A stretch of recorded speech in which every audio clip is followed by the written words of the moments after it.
What's up everybody, and welcome back to another one of my videos. Today we're going to be talking about another Bluetooth controller that I found for the phones and tablets. It is called an Ipega Bluetooth controller, and this is the one we're going to be going over. This is pretty cool. I really like this one, but you guys know I didn't buy it brand new. I bought this one used at a shop near my house, and I'll tell you all about it in just a minute. Hang out.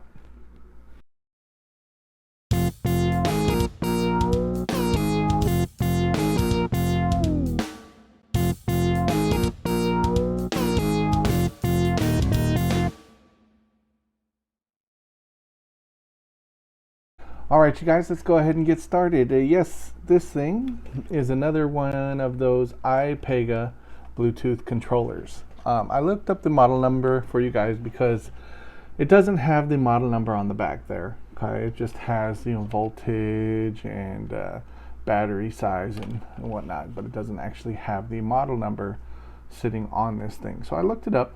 It was pretty easy to find.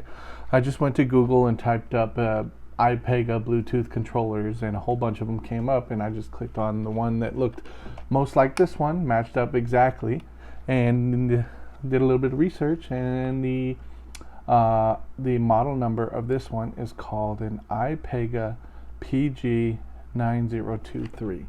So if you're interested in looking for one of these, go ahead and type that into Google and they'll pop up. Okay? This one's actually pretty cool. It's one of my favorite ones that I have out of the Ipega devices. I really like this one. Even out of cell phone and tablet controllers, this is one of my more favorite controllers to use. Let me move the camera and I'll show you what it looks like. Alright you guys, and here it is a little bit more up close. You can see that there's a little tab right down here on the bottom. This tab is mostly for when you want to use a bigger device like a tablet or something. You just pull that out and set it on there, and it keeps it from sliding up and down, especially if you have a more of a heavy device. Now this thing is really cool. Yet one side opens, however you can also adjust the other side if you have a bigger device. You see it only opens so much on the one side, but if you have a larger device, there's a locking mechanism on the other side to pull it out and adjust it for different devices that you might have. And when you get the length that you would want, mess with it a little bit and adjust, and then you'll get it to the right size. I usually use it right about there. Now, all of these buttons are really solid. Okay, they all feel really good and it feels really well made. The only buttons that I really didn't enjoy too much is the joysticks. Okay, the little joysticks here, they just seem a little too big for what this is. Okay, just a little bit too big, and then having to go back and forth between the buttons or the D-pad and the joysticks just seems a little off to me for some reason. It still works really well. I have no complaints. The buttons press really well. It has really good movement. It's flows in circles, doesn't get caught in anything. There's no sticking going on. They are really well made joysticks, but for me they just feel a little bit big when I'm going back and forth between the D-pads or the buttons and then back to the joysticks. Now you can see that there is quite a bit of other buttons along the handles of these as well that can do different things. There's a minus and a plus. Usually those are like start and select buttons. You have rewind, fast forward, pause, play, different things like that. On the other side, we do have actual select and start buttons as well as a home button. On the top here, we've got the L2 and the L1, and then on the right side, the R1 and the R2. Okay? So most of your common buttons that would come on most controllers. There is not these extra buttons on the back here that some controllers come with, but that's okay because most of your games don't use those anyway. Alright, I want to give you guys a little bit of a demonstration next to show you the difference between what it looks like with a cell phone, and then I also want to throw in a tablet to show you what it looks like. So you can see the cell phone makes it look pretty nice, kind of similar to like maybe like a Switch. That's about the size of it. Okay, but when I take it out, I can adjust the size to be just a little bit bigger. Okay. Let's go, I don't know, about that big. I could go bigger if I had a bigger device. Throw in my tablet.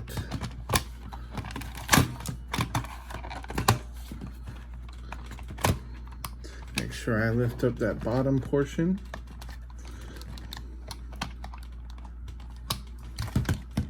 And slide the tablet back down. And there it is. You can see it is now much bigger. It doesn't quite fit in my screen, so let's back it up a little bit. It is much bigger. Size comparison, you know, the screen is way bigger, and it still fits really well. Just like that. It is really fun to play like this on a big screen. It's just a lot heavier. All right, so if you're gonna play like this, I wouldn't lay down and have this up in the air. It's quite a bit heavier, and to hold on to this for a long time would kind of suck. But it does hold on to it pretty well, okay? It's not gonna shake out of there. You can see I can be pretty rough with it. It does hold on to it really well. All right, you guys, I want to show you a little bit of gameplay just to see, so you can see how the controllers work with a game like Roblox. This is actually one of my favorite things to do with this controller, is to play something like Roblox. So let's get into it. A little bit of gameplay.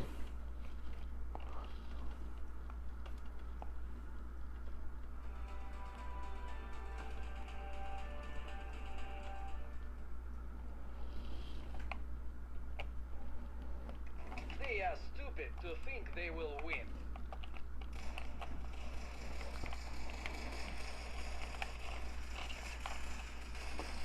I am trying to look at my phone screen and play, so don't judge me too much. It's a little bit hard to play while looking at my phone screen and not the game screen. But as you can see, the movement works really well. It's actually pretty solid. It goes where I tell it to go.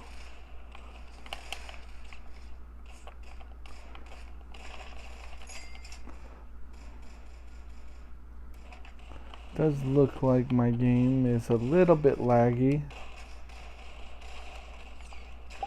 And you can see there I have to reach down pretty far to get to the bottom buttons. It's kind of annoying a little bit. I kind of wish they were switched. The joysticks were on the bottom and the buttons were on the top. But that's how it is.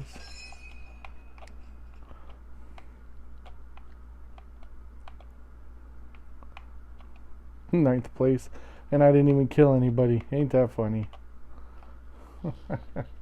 Anyway, that's a little bit of a gameplay. Let's try a different game. Hold on just a sec. I'm gonna load up a different one. Alright, this is another one that I like by Big Games. It's called Pet Simulator X. It's a pretty fun game. I haven't played it in a minute, but it's still pretty fun. You can see there, the correct joystick makes you turn, the other one makes you move, and you use the buttons to do different actions, and it works pretty well. Actually, this is one of my more favorite games, playing the Pet Simulator X on Roblox, especially with the controller. It just makes it much easier to move around and play in the different games having a controller hooked up rather than just moving with my fingers on the screen. Anyway, that's pretty cool. What do you guys think? Alright, you guys, and there you have it. That is the Ipega Bluetooth controller, the PG-9023. I will put that down in the description just in case you can't hear me correctly, so that you have the correct model number. If you really like this one, you want to get one of these for yourself just to try it out, whatever. It's one of my favorite ones, and they don't pay me to tell you that either. I really like this one. Like I said before, the joysticks are a little bit too high for me. I wish they were flipped up. And one had the joysticks down on the bottom rather than on the top. But even with those things that I didn't like too much, I liked it. Like I said before, I didn't buy this thing brand new. I bought it from a second-hand store near me. and I didn't pay very much for it. I think it was between $5 and $10 for mine, just because I found it in a used gaming controller bin. Anyway, thanks for watching. If you like this video, please head down, click that like button down at the bottom. If you want to see more videos just like this, please subscribe to my channel. If you know anybody else who likes this kind of thing, if you wouldn't mind sharing my channel with them, it really helps my channel grow. And we'll see you guys next time. Have fun gaming.